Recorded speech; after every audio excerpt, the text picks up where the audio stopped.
অনেক সময় দুঃস্বপ্ন দেখি, আবার ভালো স্বপ্ন দেখি, এগুলি কি কারোর সাথে শেয়ার করা যাবে কিনা? স্বপ্ন, দুঃস্বপ্ন দেখি অথবা ভালো স্বপ্ন দেখি, সেই স্বপ্ন কারোর সাথে শেয়ার করা যাবে কিনা? নবীজি সাল্লাল্লাহু আলাইহি ওয়াসাল্লাম হাদিসের মধ্যে ভাগ করে দিয়েছেন, মানুষের স্বপ্ন হয় 3 রকম।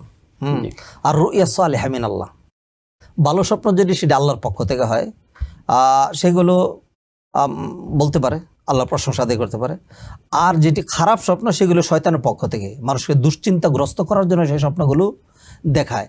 তো এই ধরনের স্বপ্নগুলো সাধারণত না বলা ভালো, মানুষের সাথে বলবে না, বললে রিলায়েবল পার্সন যারা তাদের সাথে বলবে, আলেম ওলামাদের থেকে ব্যাখ্যা জানার জন্য, অথবা সেই স্বপ্নের ব্যাখ্যা নিয়ে লাইফস্টাইলটাকে সুন্দর করার জন্য। অনেক সময় স্বপ্নগুলো হয় মানুষের জন্য ইন্ডিকেশন, যেমনটি নবীজি অন্য হাদিসে বলেছেন, রুইয়াতুল মুমিনি জুজুম মিন সিত্তাতি ওয়া আশরিনা জুজাম মিনান নবুয়া, যে স্বপ্ন হলো নবুয়তের 26 ভাগের 1 ভাগ, আরেক হাদিস বলা আছে 46 ভাগের 1 ভাগ। তো ইন্ডিকেশন থাকে। আবার অনেক সময় কিছু স্বপ্ন হয় মানুষ যেগুলি পরিকল্পনা করে, মানুষ যেগুলি ভাবে, আশেপাশের যে মানে পারিপার্শ্বিকতা, সেইখান থেকে স্বপ্নগুলো দেখা হয়। অতএব এই স্বপ্নগুলো নিয়ে খুব বেশি মানে চিন্তাগ্রস্ত না হওয়া, ভালো স্বপ্ন হলে আল্লাহ প্রশংসা করা।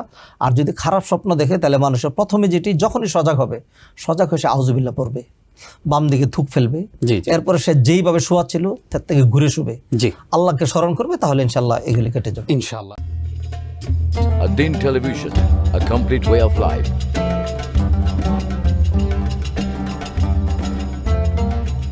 প্রিয় দর্শক, ধন্যবাদ ad-Din-এর সাথে থাকার জন্য।